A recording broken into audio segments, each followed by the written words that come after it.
चलिए बच्चों, कक्षा 10 मैथ में एक्सरसाइज हमारी 4.3 स्टार्ट होगी। ठीक है, लेकिन उससे पहले जो है हम कुछ समझ लेंगे।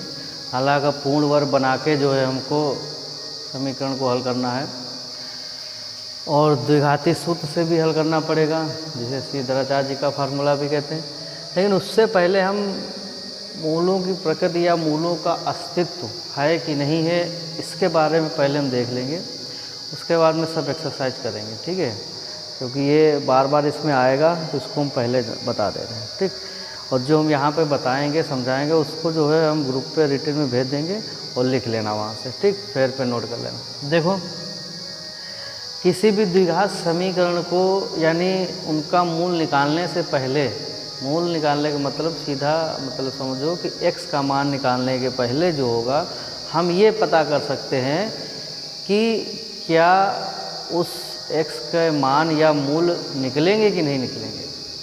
मतलब वो समीकरण जो होगा आगे सॉल्व होगा कि नहीं होगा।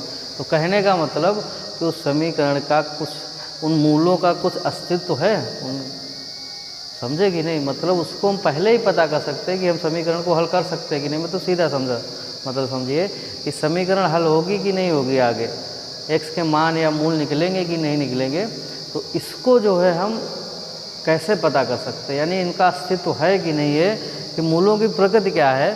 ठीक है, तो हम इसको पता करने के लिए हमको सबसे पहले विविक्त कर निकालना पड़ता है। ठीक है, जिसे हम d से प्रदर्शित करते हैं। तो विविक्त कर जो होता है, विविक्त कर d, ये होता है d बराबर b स्क्वायर माइनस 4ac, ये होता है भाई। इसको याद रखना कि कहीं कहीं पर पूछ देगा कि विविक्त कर बताइए। ठीक है, तो विविक्त कर निकालना है तो क्या होता है formula, b square minus 4ac होता है। अब ये क्या होंगे, ये कहाँ से आए, जो द्विघाती सूत्र था तुम्हारा, द्विघात समीकरण, सूत्र नहीं, द्विघाती जो समीकरण थी हमारी, उसका जो वास्तविक मानक रूप या स्टैंडर्ड फॉर्म क्या होता है, a square plus b x plus c बराबर 0 होता है कि नहीं। तो ये समीकरण से तुलना करा के यहाँ पे यही वही चीज़ है, गुणांक ही है ये, तो ना रहा है कि नहीं। ए जब हम तुलना कराएंगे, जैसे मान लीजिए हमारा 2x square plus 5x plus 3 बराबर 0 ये समीकरण है। तो जब इसकी हम तुलना करा देंगे तो a बराबर 2 हो जाएगा, b बराबर हमारा 5 हो जाएगा, c बराबर 3। अब इसको जो है यहाँ हम रख देंगे तो हमारा विविक्त कर निकल के आ जाएगा, समझे। तो उसकी 3 कंडीशन आनी चाहिए। कितनी कंडीशन आए, अभी हमको 3 कंडीशन पढ़ना है। ठीक है, पहली कंडीशन में ये समझ गए कि नहीं, तो विविक्त कर निकालने का फार्मूला ये होता है।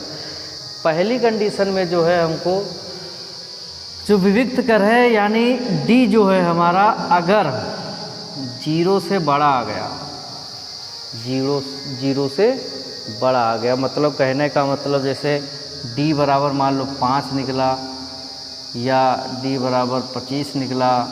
ठीक है, तो 0 से क्या हो रहा है, बड़ा हो रहा है यानी। और ये अगर हम धनात्मक और ऋणात्मक की बात कर लें तो प्लस में संख्या होंगी वही तो 0 से बड़ी, और माइनस संख्या हो जाएंगी हमारी 0 से छोटी हो जाएंगी। ठीक है, तो मतलब विविक्त कर जो होगा अगर हमारा 0 से बड़ा आ गया तो जो मूल होंगे वो हमारे भिन्न और वास्तविक मूल होते हैं। कैसे होते हैं भाई, भिन्न भिन्न मूल होंगे और वास्तविक भिन्न होंगे मूल होते हैं। मतलब वास्तविक होंगे लेकिन वो भिन्न भिन्न निकलेंगे। भिन्न भिन्न का मतलब अलग निकलेगा, यानी x बराबर अगर मान लो 5 निकला तो और दूसरा मान लो x बराबर 3 निकला। ठीक है, भिन्न भिन्न निकलेंगे। पहली कंडीशन, इसको हम उसमें भेज देंगे ग्रुप पे, लिख लेना। ठीक, उसके बाद दूसरी कंडीशन है यदि d जो है 0 के बराबर आ जाए। दूसरी कंडीशन में क्या है, d जो है 0 के बराबर, कहने का मतलब है कि विविक्त, ये d क्या है, विविक्त कर, यानी इसको हम ऐसे भी लिख सकते हैं b स्क्वायर माइनस 4ac जो है किसके बराबर हो, 0 के। या इसमें ये कह सकते हैं कि b स्क्वायर माइनस 4ac जो है 0 से बड़ा हो, क्योंकि ये जो है इसके बराबर ही है, तो हम इसकी जगह पर ये भी लिख सकते हैं, कह सकते हैं कि नहीं। तो सीधे हम d लिख दे रहे हैं। तो मतलब दूसरी कंडीशन क्या है कि अगर मूल जो है d जो है यानी विविक्त कर जो है हमारा 0 के बराबर आ जाए तो मूल तो वास्तविक होंगे लेकिन बराबर भी होंगे। क्या होंगे भाई, बराबर। इसमें मूल बराबर नहीं निकले थे, इसमें मान लो भिन्न भिन्न निकले। वास्तविक तो मूल होंगे, इसमें भी वास्तविक होंगे, लेकिन इसमें जो है मूल बराबर नहीं निकले थे। इसमें मूल क्या होंगे, भिन्न भिन्न। एक x बराबर मान लो 5 निकला, एक दूसरा 3 निकला, या x बराबर 10 निकला, एक दूसरा 5 निकला, 6 निकला, कुछ भी हो। लेकिन इस कंडीशन में जब d जो है 0 के बराबर आ जाए, अभी आगे पता चलेगा, कराएंगे। जब d जो है 0 के बराबर आ जाए, यानी विविक्त का जब हमारा 0 के बराबर होगा, तो मूल जो वास्तविक होंगे लेकिन बराबर होंगे। बराबर कहने का मतलब यानी x बराबर 5 आएगा तो दूसरा भी x बराबर क्या आ जाएगा, 5 ही आएगा। वो किस कंडीशन में आएगा, जब विविक्त कर हमारा 0 के बराबर होगा। समझ में आ रहा है कि नहीं, विविक्त कर हमारा क्या होगा, 0 के बराबर होगा। तीसरी कंडीशन में ये है कि जब b² - 4ac जो है, या d कह लो इसको, यानी विविक्त कर जो है हमारा 0 से छोटा हो, तो 0 से छोटा होने का मतलब हो गया कि विविक्त कर काहे में आएगा, ऋणात्मक आएगा, माइनस में आएगा कि नहीं। मान लो d बराबर आ गया, इसको हल करने में d बराबर क्या आ गया, -5 आ गया, यानी 0 से क्या हो गया, छोटा आ गया, तो उसके कोई भी वास्तविक मूल नहीं होते हैं। कहने का मतलब हो गया कि वो हल ही नहीं हो पाएगा, आगे हल ही नहीं कर पाओगे उसको। समझे कि नहीं, समझा रहा है। ये कंडीशन कब हो सकती है, जब उसको हम पहले ही चेक कर सकते हैं कि जब विविक्त कर यानी d जो है हमारा 0 से क्या आ जाए, छोटा आ जाए। 0 से छोटा आने का मतलब हो गया कि माइनस में आना चाहिए, संख्या काहे में आनी चाहिए, माइनस में आनी चाहिए। तो वो जो हो गया उसके हमारे कोई भी मूल नहीं होते, यानी वो सीधा मतलब समझो कि वो हल ही नहीं हो। समझे कि नहीं। तो इसको जो है हम उस भेज देंगे, कि कंडीशन सब लिख लेना, ठीक। अब आगे ये भी देखते हैं कि अगर इसको हम द्विघाती सूत्र से भी हल करने को आएगा, उसका भी फार्मूला सिद्धराचार्य जी का, उसको हम द्विघाती सूत्र भी कहते हैं, सभी को पता है, बहुत पहले ही लिखवा दिया गया था। x बराबर क्या हो गया, -b + (b² - 4ac/2a। इससे भी हम मूल निकाल सकते हैं। समझ में आ रहा है, इस पर भी निकालना बताएंगे, ठीक है। इसके लिए क्या करना पड़ेगा हमको, जो उसका मानक रूप हो गया यानी x² + bx + c बराबर 0 से तुलना कराने पर a और b c के मान निकालना पड़ेगा। बस यहाँ पे रखेंगे, उसको सॉल्व करेंगे, आ जाएगा, ठीक। वो जो अभी करेंगे तब बताएंगे, ठीक। और उससे पहले हमको पढ़ना है कि पूर्ण वर्ग बना के, समझे कि नहीं। यानी उससे पहले हमको क्या करना है कि पूर्ण वर्ग बना के जो है हमको द्विघात समीकरण को हल करना है, ठीक। तो कैसे हल करेंगे, और उससे पहले हम ये चेक कर लेंगे क्या ये समीकरण हल हो सकती है कि नहीं। यानी कंडीशन देखो, जब d जो है, अच्छा ये फार्मूला द्विघाती सूत्र फार्मूला काम कब कर सकता है, इस पर तो बिल्कुल नहीं करेगा, हल ही नहीं होगा। यानी उन कंडीशन में हो सकता है, यानी d बराबर 0 हो, यानी विविक्त का 0 के बराबर हो, या विविक्त का 0 से बड़ा हो, तब हम इस फार्मूले से हम हल कर सकते हैं। यानी फार्मूले से क्या, किसी से भी हल कर सकते हो, गुणनखंड भी कर सकते हो। और जब ये कंडीशन होगी तो हमारा कोई भी विधि से, किसी से भी हम उस द्विघात समीकरण को हल नहीं कर सकते। यानी अगर माइनस में d आ गया, कहने का मतलब जो विविक्त कर हो गया 0 से छोटा आ गया, तो हम उस समीकरण को हल नहीं कर पाएंगे, आगे हल ही नहीं होगा भाई। समझे कि नहीं। तो यहाँ पे इतना समझ गए हो। अब इस पर जो है हम क्वेश्चन आगे अगली एक्सरसाइज लगेगी, लेकिन उससे पहले पूर्ण वर्ग बना के हमको लगाना है। तो उसके लिए कुछ हम चीज़ें बता दे रहे हैं, देखिए। बाकी ये जो है नोट मिल जाएगा उससे ग्रुप पे, और लिख लेना उसको, ठीक। चलिए देखिए बच्चों, पूर्ण वर्ग बना के जो है हमको उससे द्विघात समीकरण को हल करना है, लेकिन उससे पहले कुछ हम बता देते हैं। हालांकि कक्षा 9 में सभी को बताया था, ठीक है। देखो, एक फार्मूला याद रखना, उसी से सब समझ जाओगे। a + b का होल स्क्वायर है, ठीक है। फार्मूला क्या होता है इसका, a² + b² + 2ab, ठीक। इतना हो गया। थोड़ी देर के लिए ये उठा लो, a² + b² + 2b, इस पर सिर्फ समझना हो, ठीक है। अगर देखिए इसकी 3 कंडीशन होगी। पहले तो 2 कंडीशन, हालांकि उसमें हमने बताया था, कक्षा 9 में सभी लोगों ने पढ़ा था कि अगर कोई बहुपद दिया होगा, या यहाँ पे समीकरण दी होगी द्विघात समीकरण, उसमें अगर एक पद पूर्ण वर्ग है, एक पद क्या है हमारा, पूर्ण वर्ग है। ठीक है, ये वर्ग है कि नहीं, पूर्ण वर्ग है भाई। तो इसको हम कैसे पूर्ण वर्ग बना के हल कर सकते हैं, तो उसके लिए क्या कर सकते हैं हम कि देखो जो वर्ग वाला हो, जो पूर्ण वर्ग वाली पद हो, उसका तो सबसे पहले हम वर्गमूल निकाल लेते हैं। ठीक है, इसी में समझना कन्फ्यूजन हो जाता है, लेकिन एक चीज़ बात समझ लो तो आ जाएगा। तो इसका जब हम पूर्ण वर्ग निकालेंगे, वर्गमूल निकालेंगे, तो इसका वर्गमूल कितना हो जाएगा, ए। ठीक, अब अगर एक पद हो समझे, यानी अगर इस द्विघात समीकरण या बहुपद मान लो दिया होगा कोई भी हो, अगर उसमें एक पद पूर्ण वर्ग हो, तब हम उसको पूर्ण वर्ग बना के कैसे हल करेंगे विधि से, क्या जोड़ेंगे क्या घटाएंगे, ये चीज़ देख लो बस। कहने का मतलब ये है कि इसमें जो है इसको हम क्या करेंगे, जो पूर्ण वर्ग होगा उसका वर्गमूल ले लेंगे, यानी कितना हो जाएगा ए। अब उसको 2 से गुणा कर देना भाई, क्या कर देना, 2 से गुणा, यानी कितना आ जाएगा हमारा 2a। अब इससे जो है इस वाले पद को, जो दूसरा पद दिया होता है, उससे जो इन दोनों का जो गुणनफल होता है उसको जो है इससे भाग कर दो भाई। ये a कट गया, 2 कट गया, यानी कितना आ गया b। तो जितना आए उसी का वर्ग जोड़ दिया जाएगा, उसी का वर्ग घटा दिया जाएगा, यानी इस पर कोई फ़र्क नहीं पड़ना चाहिए, मतलब जब इसको हम आगे हल करेंगे। ठीक है, हालांकि इतने में देखो ये हमारा फार्मूला बन गया, a + b का होल स्क्वायर बन गया कि नहीं। ठीक, यानी पूर्ण वर्ग बनाने की विधि में याद रखना कि लास्ट में a² - b² वाला फार्मूला बनता है। ठीक है, ये बताया था, यानी एक बार जोड़ देना और एक बार घटा देना। अब इसको जो है इसको एक बार 0 बराबर करना है, इसको 0 बराबर करना आ जाएगा। ठीक, समझे कि ये तो कंडीशन कब होगा, जब एक पद पूर्ण वर्ग हो। जब दोनों पद जैसे पूर्ण वर्ग दिए हों तब हम कैसे उसको हल करेंगे, तो दोनों का वर्गमूल ले लो भाई, a और b हो जाएगा, इन दोनों की गुणा कर दो और उसको 2 से गुणा कर दो, यानी क्या हो गया 2ab। वही जोड़ देना और वही घटा देना, कोई दिक्कत नहीं होगी। वो तो जब आगे हम हल करेंगे तब घटाएंगे, हालांकि इसको हम ऐसे समझने के लिए देख लेते हैं। ठीक है कि नहीं। तो आइए इस पर हम क्वेश्चन करते हैं आगे। तो उदाहरण नंबर 8 से हम देखते हैं कि उदाहरण नंबर 8 हमारा क्या है। ठीक, तो उससे पहले जो है हम ये पता कर लेंगे क्या ये हल हो सकता है कि नहीं, चाहे पूर्ण वर्ग बनाने के विषय, चाहे धराचार्य का सूत्र लगाओ, चाहे गुणनखंड करो, तो उससे पहले ही हम ये देख लेंगे कि ये हल होगा कि नहीं, सॉल्व होगा आगे, ऐसा ना हो कि हम उसमें टाइम बर्बाद करें। क्यों टाइम बर्बाद, ठीक है, उसको हम पहले ही हल देख लेते हैं।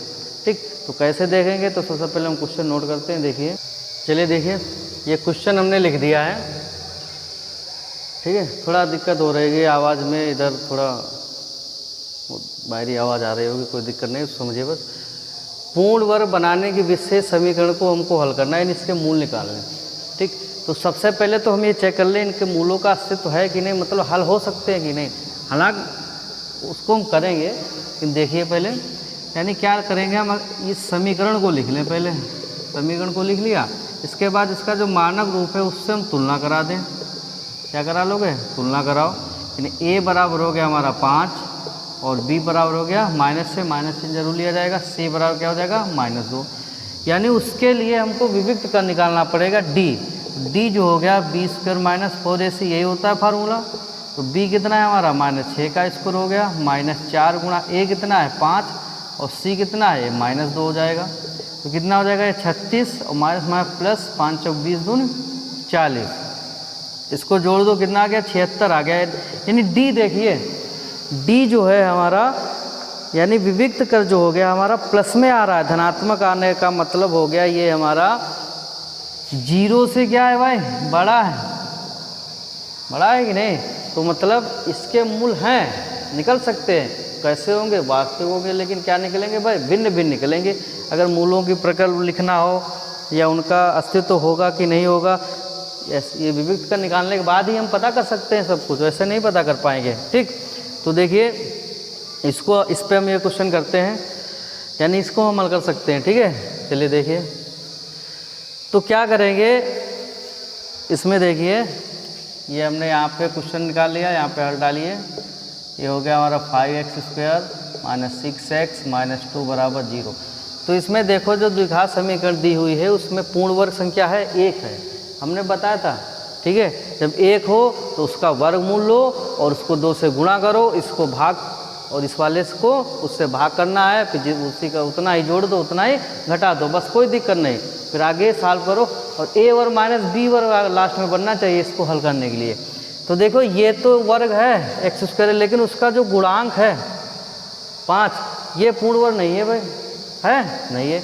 तो इसको हम 2 कंडीशन से हल कर सकते हैं, या फिर इसको पूर्ण वर्ग बना दो। अगर 5 को हम किससे गुणा करते हैं कि पूर्ण वर्ग बन जाए, 5 ऐसे करना पड़ेगा, 5 और 5 गुणा कितनी हो जाएगी 25, 25 का वर्गमूल हो निकल सकता है, पूर्ण वर्ग संख्या है, ठीक है।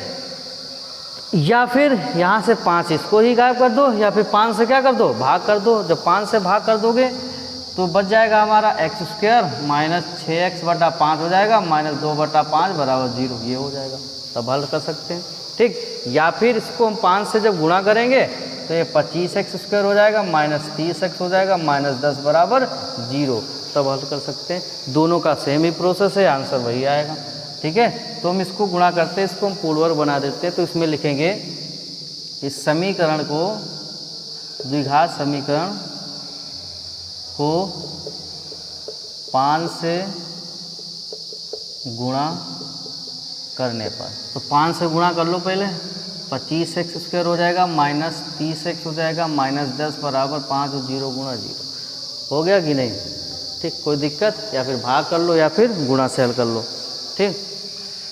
देखिए उसके बाद में क्या किया था हमने, यहाँ पे देखो एक फार्मूला देखा था, ये ए स्क्वायर प्लस 2ab, ये मान लो ऊपर लिखा हुआ है, इसमें एक पद पूर्ण वर्ग है। इसमें भी देखो भाई, इधर मत देखो, इधर देखो, पूर्ण वर्ग वाला देखो, 2 घाल लगी होगी, वही एक पद ही पूर्ण वर्ग है ना।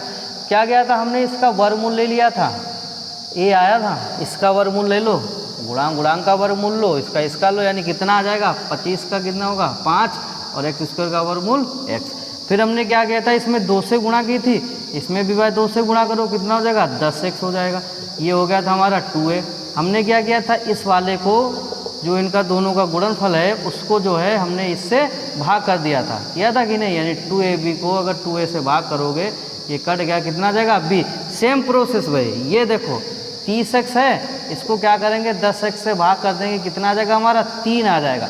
अब इसी का वर्ग हम जोड़े थे और इसी का वर्ग घटाए थे, तो जितना आया उसी का वर्ग जोड़ेंगे, उसी का वर्ग घटा देंगे, यानी 25x square minus 30x minus 10 plus 3 का वर्ग जोड़ दो और 3 का ही वर्ग घटा दो। जितना जोड़ा जाएगा उतना ही घटाया जाएगा, मतलब इस पर कोई फर्क नहीं पड़ना चाहिए, इसमें कुछ चेंज नहीं कर सकते हो अपने आप, यहाँ जोड़ घटा सकते हो कुछ थोड़ा, समझे कि नहीं, ठीक। इतना समझ में आ गया कि नहीं। फिर आगे चलिए इसको हल कीजिए, ये चीज़ समझ गए प्रोसेस, ये बात ध्यान रखना, क्योंकि अगर वो चीज़ ध्यान नहीं आती तो कन्फ्यूजन में रहता है सभी का मामला, ठीक है। चलिए देखिए भाई, अब ये हो गया हमारा 25x square minus 30x minus 10 plus 9 हो जाएगा, माइनस 9 बराबर 0। देखो अब ये वर्ग फार्मूला इसमें लग रहा है, इसको अगर हम पास में कर ले, देखो 25x square minus 30x plus 9, और ये 10 और 9 इसको माइनस 19 हो जाएगा बराबर 0। इतना देखो सिर्फ ये बन रहा है, कुछ फार्मूला दिख रहा है कि नहीं, ये फार्मूला दिख रहा है भाई, क्या फार्मूला दिख रहा है, a प्लस बी का होल स्क्वायर बन रहा है। कैसे बन रहा है, इसको देखो गुणनखंड कर लो, फैक्टर, ये 25 है, इसके फैक्टर ये मतलब 5x का होल स्क्वायर हो जाएगा, ठीक, प्लस इधर क्या हो जाएगा 3 का स्क्वायर हो जाएगा, ये हो गया, बीच में क्या हो गया माइनस, बीच में क्या हो गया भाई माइनस 2 गुणा इन दोनों की आपस में गुणा 5x गुणा 3। तो देखो ये चीज़ आ रही है कि नहीं, 2 पंच 10 30x आ रहा है, कोई दिक्कत नहीं। ये गुणनखंड करना कक्षा 8-9 में सिखाए हो गए, सभी को सिखाया था, ठीक।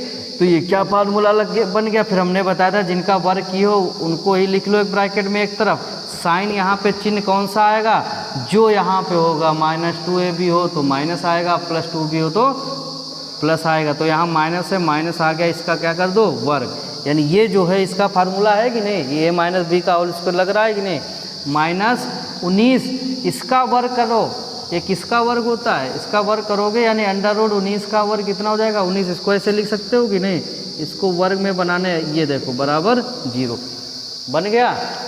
लास्ट में क्या बना, a वर्ग माइनस b वर्ग, वो जरूर बनाना पड़ेगा, लास्ट में जरूर बनाना है हमको, समझे, तभी आगे हल हो पाएगा।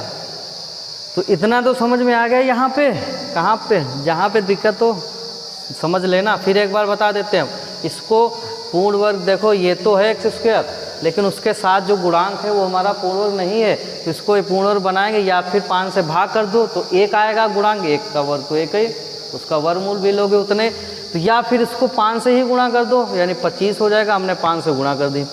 फिर देखिए फिर हमने बताया था इसको पूर्ण वर्ग कितना जोड़े कितना घटा क्या किए, तो एक जो पद पूर्ण वर्ग है उसका वर्गमूल लेके उसको 2 से गुणा की और इस वाले को भाग किया, जितना आया उसी का वर्ग जोड़ेंगे उसी का वर्ग घटा देंगे। तो ये हमने प्लस वाला पास में ले लिया, इसको -19 कर दिया, जोड़ दिया। अब ये देखो एक फार्मूला बन रहा है, इसके जब फैक्टर गुणनखंड करेंगे आ जाएगा 5x - 3 का होल स्क्वायर, ठीक है। और इसका जो वर्ग करेंगे ये ऐसा करो मतलब कोई इस पर फर्क ना पड़े भाई, तो 19 यानी जैसे इसको पूर्ण बना लेंगे, ये 4 है, ठीक है, तो ये किसका वर्ग होता है 2 का होता है कि नहीं, वैसे 19 का किसका वर्ग होगा √19 का होगा, गांडी तो सभी लोग पढ़े हो, यानी इस पर कोई फर्क नहीं पड़ेगा। तो लास्ट में a वर्ग माइनस b वर्ग बनना चाहिए, अब देखो बन गया a वर्ग माइनस b वर्ग, यानी एक बार जोड़ देंगे एक बार घटा दो इनको, यानी हो जाएगा 5x - 3 प्लस √19 हो जाएगा, और एक बार जब घटा देंगे इसको तो 5x - 3 माइनस √19 हो जाएगा बराबर 0। कोई दिक्कत है कोई समस्या नहीं, बस एक बार इसको 0 के बराबर करो, एक बार इसको 0 के बराबर करो, इधर लगा देते हैं। ये हो जाएगा हमारा 5x - 3 प्लस √19 बराबर 0, एक बार इसको 0 के बराबर कर रहे हैं, सब इधर ले जाओ तो 5x बराबर हो जाएगा हमारा 3 माइनस √19, गुणक संख्या भाग में जाएगी तो 5x 3 माइनस √19 बटा 5, एक ये आ गया हमारा मूल। दूसरा क्या है, इसको हमको 0 के बराबर करना है, 5x - 3 माइनस √19 बराबर 0, तो 5x बराबर उधर क्या हो जाएगा 3 प्लस √19 हो जाएगा, तो x बराबर हो जाएगा 3 प्लस √19 अपान ये 5 हो जाएगा 5 हो जाएगा, बस ये हमारे 2 मूल आ गए, यही क्या हो गया आंसर। द्विघात सूत्र से भी अगर हम हल करेंगे तो बिल्कुल सेम यही आएगा, समझे। तो पहले हमने चेक किया था यानी विविक्त का निकाला था, उसमें क्या देखा था मूल तो वास्तविक है लेकिन भिन्न भिन्न आएंगे, क्यों आए थे, क्योंकि d जो था यानी b² - 4ac 0 से बड़ा आया था, 76 आया था कि नहीं, समझ गए कि नहीं। तो ये पूर्ण और बनाने का जो भी है सिस्टम इसको समझ लो, क्योंकि इसमें बहुत से बच्चों को कन्फ्यूजन होता है, लेकिन बस थोड़ा समझना पड़ेगा, ठीक। तो बाकी आज इतना ही, और इसके आगे क्वेश्चन जो हो गए वो नेक्स्ट वीडियो में लगवाएंगे, इसको फिर नोट कीजिए, ठीक है। आगे जो क्वेश्चन लगवाएंगे उसमें और क्लियर हो जाएगा, कोई दिक्कत नहीं, ठीक। बाकी जो रिटर्न वाला है उसको हम ग्रुप पे सेंड कर देंगे। Thank you.